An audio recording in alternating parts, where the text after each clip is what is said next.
And at this hour, my friends, democracy has prevailed. So now, on this hallowed ground where just a few days ago, violence sought to shake the Capitol's very foundation, we come together as one nation, under God, indivisible, to carry out the peaceful transfer of power as we have for more than 2 centuries. Few people in our nation's history have been more challenged or found a time more challenging or difficult than the time we're in now. Once-in-a-century virus that silently stalks the country. It's taken as many lives in 1 year as America lost in all of World War II. Millions of jobs have been lost.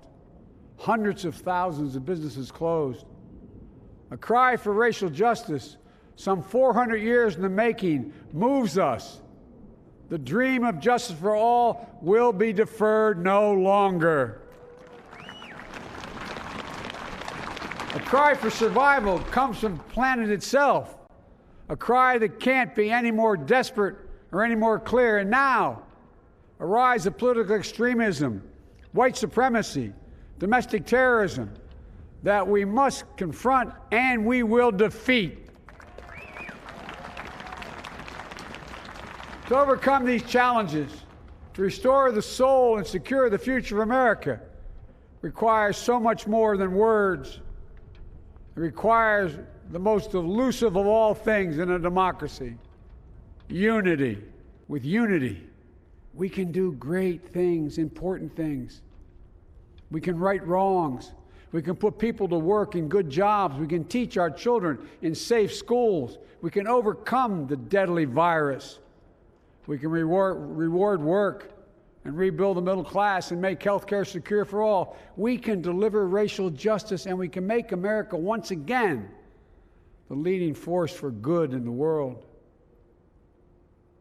I know speaking of unity can sound to some like a foolish fantasy these days. I know the forces that divide us are deep and they are real. But I also know they are not new. Our history has been a constant struggle between the American ideal that we're all are created equal and the harsh, ugly reality that racism, nativism, fear, demonization have long torn us apart. The battle is perennial, and victory is never assured. Through Civil War, the Great Depression, World War, 9/11, through struggle, sacrifice, and setbacks, our better angels have always prevailed. In each of these moments, enough of us have come together to carry all of us forward. And we can do that now, for without unity, there is no peace, only bitterness and fury. No progress, only exhausting outrage. No nation, only a state of chaos. Politics doesn't have to be a raging fire, destroying everything in its path. Every disagreement doesn't have to be a cause for total war. And we must reject the culture in which facts themselves are manipulated and even manufactured. Here we stand in the shadow of the Capitol Dome, as was mentioned earlier, completed amid the Civil War, when the Union itself was literally hanging in the balance. Yet we endured. We prevailed.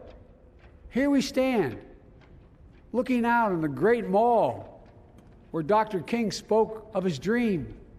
Here we stand where 108 years ago, at another inaugural, thousands of protesters tried to block brave women marching for the right to vote. And today, we mark the swearing in of the first woman in American history elected to national office, Vice President Kamala Harris. Don't tell me things can't change. Here we stand across the Potomac from Arlington Cemetery, where heroes who gave the last full measure of devotion rest in eternal peace.